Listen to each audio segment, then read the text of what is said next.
உலகெங்கும் வாழும் ராஜ் தொலைக்காட்சி அன்பர்களே, என் நெஞ்சம் நிறைந்த நேயர்களே, எல்லாரும் நல்லா இருக்கீங்களா?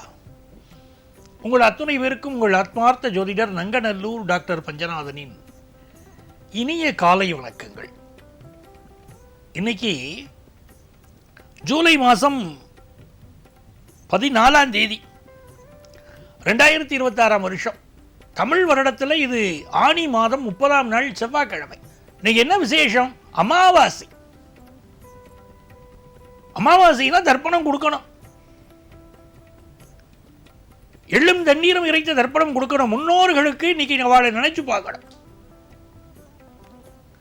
அதனாலேயே பல நன்மைகள் நமக்கு நடக்கும். மேஷராசி என்பர்களே, ஒரு ஜாதகத்தை எடுக்கிறோம். அந்த ஜாதகத்தை எடுத்த உடனே அது நன்னா இருக்குமான்னு பார்த்தா அந்த ராசி அதிபதியோ லக்னாதிபதியோ திரிகோண ஸ்தானங்கள் இருந்தால் அபாரமாக இருக்குமே வாழ்க்கைங்கிறோம். அதுவே சில ஜாதகங்களில் தோஷம் காட்டும். செவ்வாய் தோஷம், நாகதோஷம், பித்ரு தோஷம் இப்படின்னு பல தோஷங்கள் காட்டும். பித்ரு தோஷம் ஏன் வருதுன்னா, முன்னோர்களுக்கு நம்ம செய்ய வேண்டிய கடமையை முழுமையாக செய்யறது இல்லை. வாழும்போது தான் அப்பா அம்மாவை சரியாக கவனிக்கலை, அப்படி பல பேர் விட்டுறா.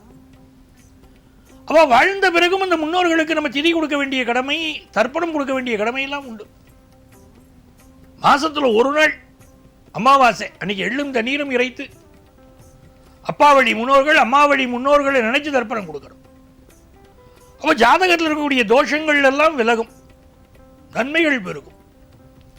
நீங்க பார்த்தீங்கன்னா பலருக்கு நல்ல ஒரு வேலை வாய்ப்பு கிடைக்க போகிறது. மேஷராசி இளைஞர்களுக்கு ஒரு இன்டர்வியூ வரும், அட்டன் பண்ணுவா, நல்ல வேலை வாய்ப்பு கிடைக்கும். ஆஃபீஸில் ப்ரமோஷன் கிடைக்கும் சிலருக்கு. நாள் வெற்றிகரமான நாளா, சந்தோஷமான நாளா இருக்கு. ரிஷபராசி என்பர்களே, பலரும் உற்று கவனிக்கக்கூடிய நாள். ஆஃபீஸில் வேலை பார்க்குறள், நீங்கள் எத்தனை மணிக்கு வரள், எத்தனை மணிக்கு போறள், இதெல்லாம் பல பேர் கவனிச்சுட்டு இருப்பா. உயரதிகாரியுடைய நட்பு கிடைக்கும். உடம்புல எவ்வளவு அலுப்பு, எவ்வளவு விஷயம் இருந்தாலும் உங்க கடமையை விட மாட்டேள். இந்த நாள் அப்படிப்பட்ட நாளா இருக்கு. பிள்ளைகள் விஷயத்தில் ஒரு ஈடுபாடு வரும். ஏனோ படிக்கிறான், ஏனோ போறான், என்ன கொஞ்சம் விடம்பா அப்படின்னு பிள்ளைகள் சொல்லும். அதெல்லாம் விடமாட்டேள். அவன் மேல கான்சன்ட்ரேஷன் அதிகமாகும். இந்த நாள் தாய்ப்பாசமும் அதிகமா இருக்கும். எல்லா காரியமும் சக்சஸ் ஆகக்கூடிய ஒரு நல்ல நாள். மிதுனராசி அன்பர்களே, சிரித்து சிரித்து என்னை சிறையில் இட்டாயினா வருங்க. அந்த மாதிரி பல பேர் சிரிச்ச முகம் மிதுனராசிக்கு. சில நேரம் துர்வாசர் மாதிரி இருப்பா, சில பேர் சில நேரம் சாந்த குணமா இருப்பா. இவாளை புரிஞ்சிக்கவே முடியலையம்பா உலகத்தில் எல்லாரும். மிதுனராசிக்கு ஜென்மத்தில் சந்திரன் இன்னைக்கு. இந்த நாள் பரபரப்பான நாள் தான். கொஞ்சம் ஹெல்த்தையும் பார்த்துக்கணும். முக்கியமான வேலைகள்லாம் இழுத்து போட்டுன்னு செய்வள். மற்றவாளுக்கெல்லாம் சார் ஒரு நேரத்தில் ஒரு சிந்தனை தான் வரும். மிதுனராசிக்காரர்களுக்கு மட்டும் ஒரே நேரத்தில் பல சிந்தனை அலமோதும். ஒரு மிதுனராசிக்காரர்களுக்கு ஹெல்த் சரியில்லை வச்சுக்கோங்க. என்ன காரணம் தெரியுமா? மூளைக்கு பல வேலை கொடுக்கறதா. மூளையும் டயர்டாயிடுறது, இவாளும் டயர்டாயிடுவா. அந்த ஸ்ட்ரெஸ் தான் பல ஹெல்த் இஷ்யூஸ் காரணமாக இருக்கும். ஒரு நேரத்தில் ஒன்று சிந்திங்க, வெற்றிகரமாக இருக்கும் வாழ்க்கை. நீங்கள் வியாபார ரீதியாக நீங்கள் எடுக்க போகிற முடிவு பெரிய வெற்றியை தரும். படிக்கிற மாணவர்களுக்கு ஆனந்தமான நாள். இன்ப தேன் வந்து பாயுது காதி நிலையா பாருங்க. அந்த மாதிரி நல்ல படிப்பில் நல்ல மார்க் வாங்குற அந்த செய்தியெல்லாம் சந்தோஷத்தை தரும். கடகராசி அன்பர்களே, ராகு பகவான் 8ல் உட்கார்ந்துட்டு இருக்கார். வேணும்னே உங்களை அவமானப்படுத்த சிலர் முயற்சி விடுவா. பழைய விஷயங்களெல்லாம் வம்புக்கு இழுப்பா. நீங்க சும்மா இருந்தா கூட அவ விடமாட்டா. குற்றம் கண்டுபிடித்தே பேர் வாங்கக்கூடிய இவர்களும் இருக்கார் இல்லையா உலகத்தில். அந்த மாதிரி திருமணத்துக்கு வரன் பார்த்தா நல்ல வரன் அமையும். அடுத்த ஸ்டேட்டில் சிலருக்கு வேலை கிடைக்கும், அடுத்த நாட்டில் கிடைக்கும். எதிர்பார்க்கிற வியாபார விஷயங்கள் முன்னேற்றம் உண்டு. ஒரு ஆர்டர் ஒன்று கெட்டு போனால் இன்னொரு ஆர்டர் கிடைச்சிடும். சிம்மராசி என்பர்களே, வெற்றி மீது வெற்றி வந்து என்னை சேரும், அதை வாங்கி தந்த பெருமையெல்லாம் சந்திரனே உன்னை சேரும்னு பாடணும். இன்னைக்கு அம்மாவை கொண்டாடணும், அம்மாவை ஆராதிக்கணும். உங்க வாழ்க்கை நல்லா இருக்கும். சிம்மராசிக்காரர்களுக்கு இன்னைக்கு ப்ரமோஷன் சம்பந்தப்பட்ட செய்தி வரும். நிறைய பேருக்கு வெளிநாட்டு வாய்ப்புகள் கைகூடக்கூடிய ஒரு நல்ல நாள். குடும்பத்தில் சந்தோஷம், வெளிவட்டாரத்தில் மதிப்பு மரியாதை நல்லா இருக்கு.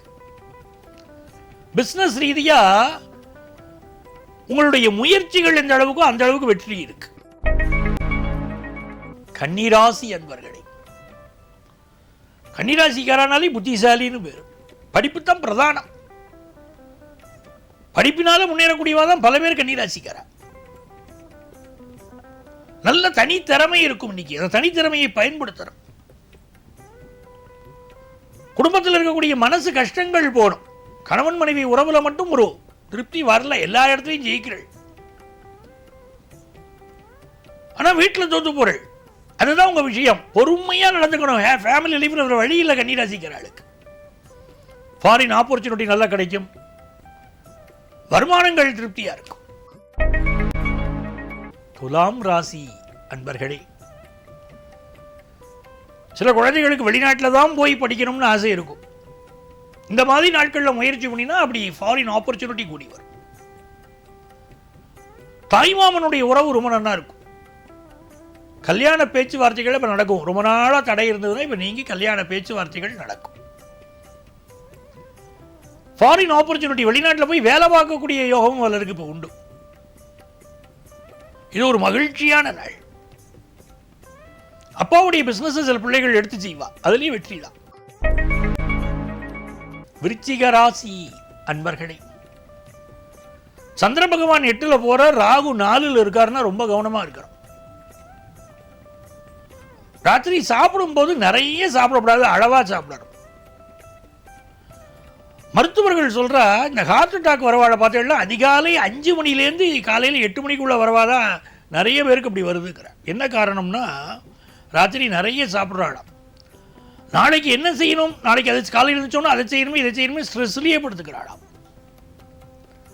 அப்போ என்ன ஒரு விஷயம்னா, மன அமைதி தேவை. அதுக்கு தான் நம்ம முன்னோர்கள் என்ன சொன்னால், தியானம் யோகா அப்படிங்கிறத நான் சொன்னேன். நல்ல மூச்சு பயிற்சி பண்ணணும். தியானம் யோகா நம்ம பண்ணணும். 10th +1 +2 படிக்கக்கூடிய ஸ்டூடெண்ட்ஸ் படிப்பில் இன்னும் கொஞ்சம் கவனம் செலுத்தணும். வண்டி வாகனங்களை கொஞ்சம் சர்வீஸ் பண்ணி இன்னைக்கு பயன்படுத்தணும். முடிஞ்ச வரைக்கும் பயணங்களை அவாய்ட் பண்றது நன்மையை தரும். உடல் நலத்தில் அக்கறை எடுத்துக்கணும். தனுசு ராசி என்பர்களே, எதிர்பார்க்கக்கூடிய ஒரு நல்ல ஆர்டர், பிசினஸ் ஆர்டர் கிடைக்கும். கஸ்டமர்ஸும் நல்லா கிடைப்பாங்க. படிப்பில் வெகுவான வளர்ச்சி இருக்கு. நேரம் காலம் பார்த்து எல்லாத்தையும் பண்ணுவேள், கரெக்டா பண்ணுவேள். நல்ல நாள். மகர ராசி என்பர்களே, பிசினஸ் டெவலப் பண்றதுக்கு எனக்கு கடன் உதவி வேணும் சார், கிடைக்குமானா கிடைக்கும். நண்பர்கள் சில பேர் எதிரி மாதிரி செயல்படுவாங்க. நம்ம இருக்கும்போது ஒன்றும் இல்லாத போது இன்னொன்று பேசுவார். ஆஃபீஸில் ஒர்க் ப்ரெஷர் கொஞ்சம் அதிகமாக இருக்கும் மகர ராசிக்காரர்களுக்கு. பிஸ்னஸ் டெவலப் பண்ணக்கூடிய உதவிகள் கிடைக்கிறதே அது நல்ல விஷயம். அதே மாதிரி இந்த காலகட்டத்தில் அப்பாவுடைய உடல் நலத்திலும் கூடுதல் கவனம் எடுத்துக்கணும். தன வருமானங்கள் பெருகும், பிசினஸ் வருமானங்கள் பெருகும், மன மகிழ்ச்சி பெருகும். வயிறு சம்பந்தப்பட்ட தொந்தரவு சிலருக்கு உண்டு. கும்பராசி என்பர்களே, பூர்வ புண்ணிய அனுக்கிரகம் இன்னைக்கு இருக்கு. இந்த மாதிரி நாட்களில் நாக தெய்வங்கள் இருக்கு பாருங்க, நாகநாத சுவாமி, இந்த மாதிரி தெய்வங்கள் உங்களுக்கு குலதெய்வமாக இருந்தால் போய் கண்டிப்பாக நமஸ்காரம் பண்ணணும். பக்கத்தில் இருக்கக்கூடிய கோவிலில் போய் நாக தெய்வங்கள் இன்னைக்கு நமஸ்காரம் பண்ணினாலும் பெரிய பெரிய வெற்றிகள் உண்டு. மனசில் உள்ள கவலைகள் மறையும். திடீர் கோபம் வருமே. கும்பராசி அமைதியான ராசி தான், ஆனால் திடீர்னு கோபம் வந்துடும். அந்த கோபமெல்லாம் கண்ட்ரோல் ஆகிறதுக்கு நாக தெய்வங்களை நமஸ்காரம் பண்ணணும். புத்திர பாக்கியம் அல்லருக்கு அமையக்கூடிய யோகம் இன்னைக்கு உண்டு. வியாபாரம் வளர்ச்சியாக அமையும். ஹையர் எஜுகேஷன் வாய்ப்பெல்லாம் திருப்தியா இருக்கும். மீனராசி என்பர்களே, எதிர்பார்க்கிற ஒரு வருமானம் இன்னைக்கு வரப்போறது. கடன் எதிர்பார்க்கிற கடன் கிடைக்கும். அதே மாதிரி ரிட்டையர்மெண்ட் பெனிஃபிட்ஸ்ல ப்ராப்ளம் இருந்ததுன்னா அது இன்னைக்கு சால்வ் ஆயிடும். பிள்ளைகள் வழியில் ஆனந்தமான செய்தி வரும். வீடு மனை நிலம் வாங்கக்கூடிய யோகமெல்லாம் திருப்தியா இருக்கு. வேலையும் மனசுக்கு திருப்தி தரும். இந்த நாள் நல்ல நாள். அன்பர்களே, நாளைய பதிவில் மீண்டும் உங்களை சந்திக்கிறேன். உங்கள் ஆத்மார்த்த ஜோதிடர் நங்கநல்லூர் டாக்டர் பஞ்சநாதன்.